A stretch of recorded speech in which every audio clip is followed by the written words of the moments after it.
첫 번째, 장항준 감독에 대한 사실입니다. 지금은 천만 감독이지만 한때 이 사람 차비도 없었습니다. 친구들한테 3만원씩 빌려다니던 시절이 있었거든요. 장항준 감독은 1969년 대구에서 태어났습니다. 운전기사에 과목별 과외 선생님까지 있을 만큼 유복한 집안이었습니다. 그런데 고등학교 2학년 아버지의 건설업이 부도나면서 집안 형편이 하루아침에 뒤집혔습니다. 재수 끝에 서울예술대학교에 입학했는데 여기서도 우픈 일이 있었습니다. 영화과를 원했는데 실수로 연극과에 지원해버린 겁니다. 그래도 타고난 이야기꾼의 본능은 숨길 수 없었습니다. 보지도 않은 영화 줄거리를 그럴싸하게 지어내 친구들에게 들려줄 정도였으니까요. 졸업 후 절친 장진 감독이 신춘문예에 당선되자 자극을 받아 영화계로 뛰어들었습니다. 1996년 박봉곤 가출사건 각본으로 백상예술대상 각본상 후보에 오르며 가능성을 인정받았고 2002년 라이터를 켜라로 감독 데뷔에 성공합니다. 김승우, 차승원 주연의 이 영화는 130만 관객을 동원하며 순조로운 출발이었습니다. 그런데 촬영 중 뜻하지 않은 인명사고가 터졌습니다. 이 일은 장항준 감독에게 깊은 트라우마로 남았고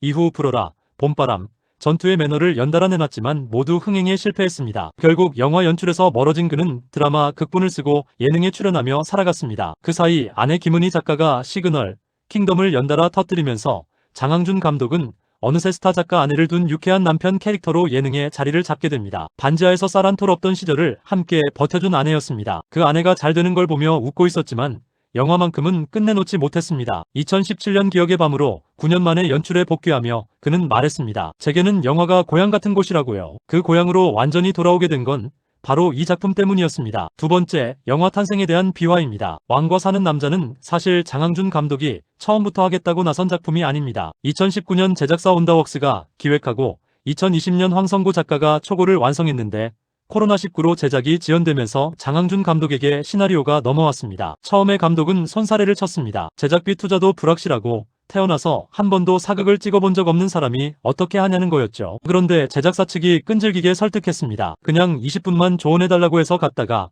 방향성이 너무 좋다, 무조건 감독님이 해야 한다는 말에 일단 일주일만 고민해보겠다며 초고를 집에 들고 왔습니다. 결정적인 한마디는 아내에게서 나왔습니다. 처음엔 사극은 부담된다던 김은희 작가가 초고를 읽더니 말을 바꿨습니다. 오빠, 이건 오빠가 잘할 수 있는 이야기야. 무조건 해야 해. 그 한마디에 결심이 섰습니다. 이후 20번이 넘는 시나리오 수정이 이어졌습니다. 사실 감독이 단종 이야기에 유독 끌린 데는 개인적인 이유가 있었습니다. 제5공화국 시절 대학을 다닌 그는 이런 의문을 품고 살았다고 합니다. 성공한 영모는 인정받아야 하는가? 실현되지 못한 정의는 그냥 잊혀야 하는가? 실패한 정의의 뒷모습을 한번 그려보고 싶다는 욕망이 단종의 이야기와 맞닿으면서 운명처럼 끌렸다고 했습니다. 그렇게 심혈을 기울여 완성한 영화였습니다. 그런데 막상 뚜껑을 열었을 때 감독의 표정은 어땠을까요? 세 번째, 영화 개봉 첫날 감독은 사실 좌절했습니다. 개봉 첫날이었습니다. 장항준 감독은 내심 20만 명 정도를 기대했습니다. 그런데 집계 결과를 보니 11만 명이었습니다. 솔직하게 털어놨습니다. 수치가 좋지 않아 또 안 되겠구나 싶었다. 나를 원망하면 힘드니까 타인을 원망했다고요. 그런데 이 영화에 이상한 일이 벌어졌습니다. 보통 영화는 개봉 첫 주에 관객이 몰리고 이후 빠지는 게 정상입니다. 그런데 왕과 사는 남자는 달랐습니다. 첫 주 스코어가 가장 낮고 2주차부터 오히려 관객이 늘어난 겁니다. 장항준 감독 스스로 영화계에서 10년에 한 번 나타나는 현상이라고 표현할 만큼 이례적인 흐름이었습니다. 입소문을 낳았습니다. 개봉 5일 만에 100만, 12일째 200만, 20일째 600만을 돌파했습니다. 천만의 기운을 처음 느낀 건 술자리였다고 합니다. 평소엔 조심하다가 술이 들어가니 속내가 나오더라. 이게 꿈이 아닐 수도 있지 않을까? 그랬더니 옆에 있던 유해진이 그런 얘기하지 말라고 말리더라는 겁니다. 그리고 2026년 3월 6일 개봉 31일 만에 누적 관객 1000만을 돌파했습니다. 왕의 남자, 광해, 왕이 된 남자, 명량에 이어 역대 네 번째 사극 1000만 영화였습니다. 그런데 이 흥행의 중심에는 감독의 오랜 친구가 있었습니다. 네 번째, 유해진과의 24년 인연입니다. 유해진과 장항준 감독의 인연은 무려 24년 전으로 거슬러 올라갑니다. 두 사람은 서울예술대학교 선후배 사이입니다. 2002년 라이터를 켜라 촬영장에서 다시 만났을 때 유해진은 조연이었습니다. 그 인연이 24년 후 1000만 영화로 이어질 줄은 아무도 몰랐겠죠. 장항준 감독은 왕과 사는 남자 시나리오를 쓸 때부터 유해진만 생각했다고 합니다. 무의식적으로 유해진을 떠올리면서 대본을 썼다는 겁니다. 어뭉도라는 인물의 정있는 면, 인간적인 면을 살리려면 이 배우가 아니면 안 된다는 확신이 있었습니다. 그리고 이 캐스팅 하나가 영화의 운명을 바꿨습니다. 유해진이 수락하면서 100억 원대 투자를 받는 게 가능해졌기 때문입니다. 유해진이 없었다면 왕과 사는 남자는 아예 만들어지지 못했을 수도 있다는 얘기입니다. 감독은 유해진을 이렇게 표현했습니다. 구한말 시절 국사책을 뚫고 나온 얼굴이다. 시나리오는 생명이 없는 활자에 불과한데 그 활자를 가장 살아있는 생물처럼 만들 수 있는 배우가 바로 유해진이라고요. 실제로 영화를 본 관객들 사이에서도 같은 말이 나왔습니다. 저 얼굴은 조선시대에서 그냥 걸어나온 얼굴이다. 시대를 뚫고 나왔다는 반응이 쏟아졌습니다. 고증이 잘 된 얼굴이라는 감독의 말이 빈말이 아니었던 겁니다. 유해진 캐스팅이 확정되자 다음 고민은 단종역이었습니다. 다섯 번째, 박지훈 캐스팅 비하인드입니다. 장항준 감독이 원한 건 나약하기만 한 단종이 아니었습니다. 내면의 분노와 힘을 품은 살아있는 왕이었습니다. 그러던 중 드라마 약한 영웅을 보게 됩니다. 박지훈의 눈빛 연기를 보는 순간 이 사람이다 싶었다고 합니다. 그런데 첫 만남이 심상치 않았습니다. 박지훈이 휴가를 즐기고 한껏 살이 찐 상태로 나타난 겁니다. 제작사 대표는 당시를 이렇게 회상했습니다. 처음 나타났을 때 비주얼로는 어라했었다고요. 감독은 포기하지 않았습니다. 단종은 너여야만 한다며 4번의 미팅을 이어갔습니다. 결국 4번째 만남에서 박지훈이 출연을 결정했습니다. 이후 박지훈의 각오는 남달랐습니다. 단순히 말라 보이는 게 아니라 너무 안 됐다. 이 어린애가 하는 말이 절로 나오게 만들고 싶었다고 했습니다. 그래서 선택한 방법이 2달 반 동안 사과 한쪽만 먹는 것이었습니다. 그것도 평소 제일 싫어하는 과일인 사과를요. 촬영 중에는 목소리에도 버석함이 담기도록 물도 최대한 안 마셨다고 합니다. 그렇게 15kg을 뺐습니다. 감독은 박지훈을 이렇게 평가했습니다. 20대 배우가 갖기 힘든 내공이 있다. 이 친구는 스타가 되어도 변하지 않겠구나 하는 확신이 들었다고요. 그리고 솔직하게 한마디를 덧붙였습니다. 이 영화로 크게 잘 돼서 언젠간 내가 한 번 덕을 보겠다는 생각이 들었다고요. 그렇다면 영화의 또 다른 핵심 악역 한명회는 어떻게 탄생했을까요? 여섯 번째,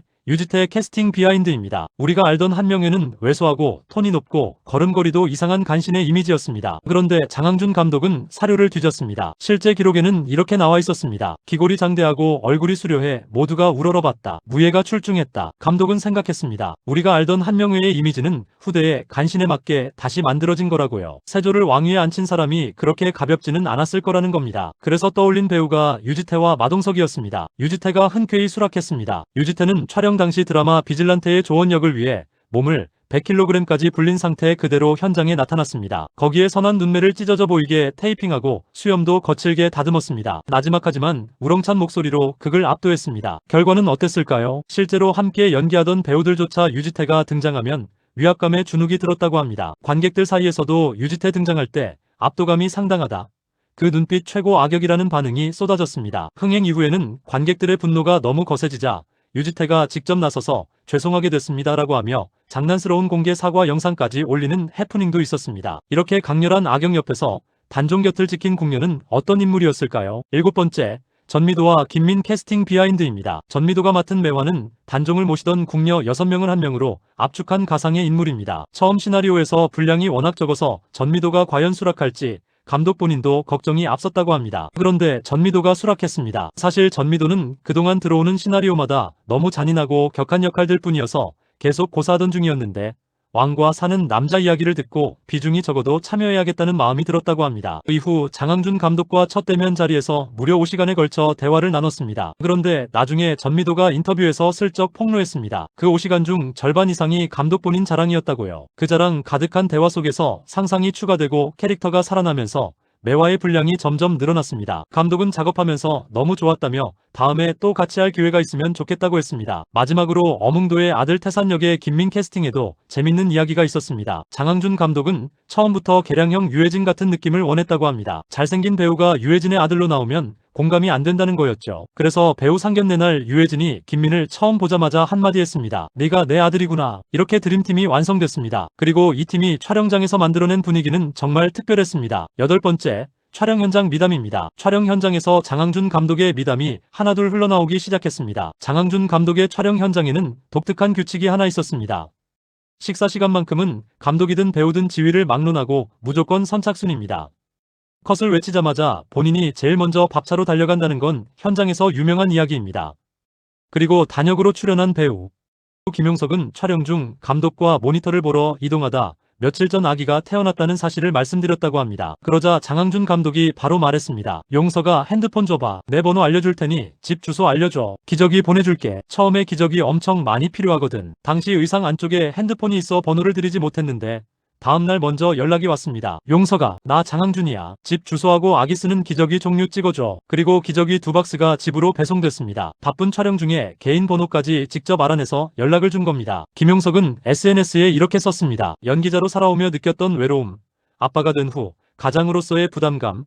끝없는 불안함들이 이해받고 위로받는 느낌이었다. 인생은 장항준처럼이라고요. 미담은 또 있었습니다. 촬영 중 경북 안동에 산불이 났을 때 스태프 한 명의 집이 전소됐습니다. 당장 살 곳이 없어진 겁니다. 장항준 감독과 유해진, 키 스태프들이 마음을 모아 모금에 나섰습니다. 후배들에게 밥을 사는 건 그의 오랜 철학이기도 합니다. 좀 더 버는 사람이 계속 밑으로 보내야 한다. 낙수 효과라고 직접 표현하기도 했습니다. 그리고 촬영이 모두 끝난 쫑파티 날 결정적인 장면이 화제가 됐습니다. 마이크를 잡은 유해진이 어떻게 해야 돼 하며 당황하자 장항준 감독이 마이크를 넘겨받았습니다. 그리고 직접 외쳤습니다. 장항준을. 그러자 현장 전체가 사랑합시다로 화답했습니다. 유해진도 환하게 웃으며 퍼펙트라고 했습니다. 그런데 이 훈훈한 현장 뒤에는 아무도 예상 못한 이야기가 기다리고 있었습니다. 9번째, 천만 공약 번복 이야기입니다. 개봉 전 장항준 감독은 라디오 배성재의 텐에 출연했습니다. 진행자가 물었습니다. 천만 관객이 되면 다시 출연할 거냐고요. 감독이 답했습니다. 천만이 될 리도 없지만 만약 된다면 일단 전화번호 바꾸고 개명하고 성형할 거다. 아무도 날 못 알아보게. 어디 다른 나라로 귀화할지 생각 중이다. 요트를 사서 선상 파티도 해야겠다. 손익분기점을 넘길 수 있을지 고민하던 상황에서 농담처럼 던진 말이었습니다. 그런데 영화가 900만을 넘어 1000만이 눈앞에 오자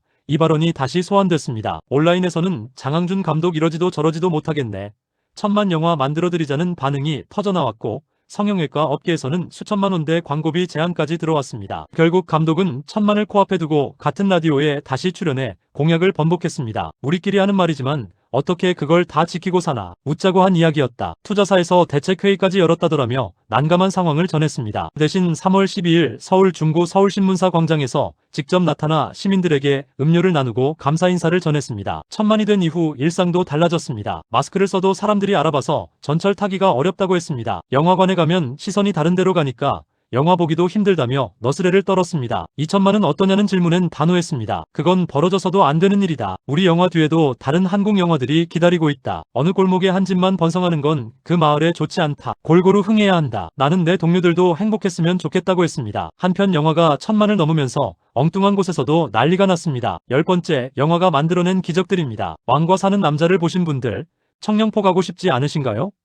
요즘 청량포가 난리입니다. 개봉 33일 만에 누적 관객 1100만 명을 돌파하면서 단종의 유배지 영월이 전국에서 가장 핫한 여행지가 됐습니다. 2025년 대비 관광객이 9배나 증가했고 음식점마다 줄이 길다고 합니다. 장항준 감독의 단골 가게 사장님은 수입이 10배 늘었다고 직접 전화를 해왔다고 합니다. 그런데 여기에 숟가락을 얹은 곳이 있습니다. 바로 천안시입니다. 영화 속 실존 인물 한 명의 묘소가 천안시 동남구 수신면에 있기 때문입니다. 단종을 영월로 보낸 장본인이 경부고속도로 옆에 잠들어 있는 겁니다. 누리꾼들은 카카오맵 한 명의 묘 리뷰에 한 명의 선생 마음은 편하신가요? 같은 풍자 댓글을 쏟아냈습니다. 세조의 광릉은 별점 테러가 쏟아지면서 카카오맵 리뷰창이 아예 폐쇄됐습니다. 천안시는 이렇게 설명했습니다. 따로 관련 기념행사는 없으니 고속도로 지나가다 구경하라는 소개가 포인트라며 주변 시민들이 살고 있으니 소리는 지르지 말아달라고 당부했습니다. 그러자 누리꾼들은 지나갈 때마다 속으로 욕하면서 가야겠다.